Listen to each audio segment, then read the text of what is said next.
अभी तक ये स्टॉक पेट्रोल डाल रहे थे गाड़ियों में, अभी तक कह रहे थे हमारे पास हज़ारों की तादाद में लीटर है, आप टेंशन मत लीजिए, आप लाइन में वेट कीजिए, इंतज़ार कीजिए। लेकिन अचानक किसी के हाथापाई लोगों की हाथापाई की वजह से इसके साथ जो वहाँ पे डील कर रहा था उसके साथ, तो उसने गुस्से में आकर पेट्रोल पंप बंद किया। अब कह रहे हैं कि पेट्रोल है नहीं। बस आस वनकस 5-6 किलोमीटर टित 5-6 टिल पापल पे गोस बह सर अस लकुट बच्चे बेमार हस्पताल वातन सर कहन तिल पंप वोल माटि हवा तेल सर अस गई प्रॉब्लम कित वातन यह बच्चे।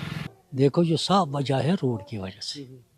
हमारे पास अभी तक स्टॉक है, खत्म हो गया तो मामला खत्म। डीजल है हमारे पास, ले जाओ, किसको कितना लेना है। स्टॉक पेट्रोल का नहीं है, डीजल है।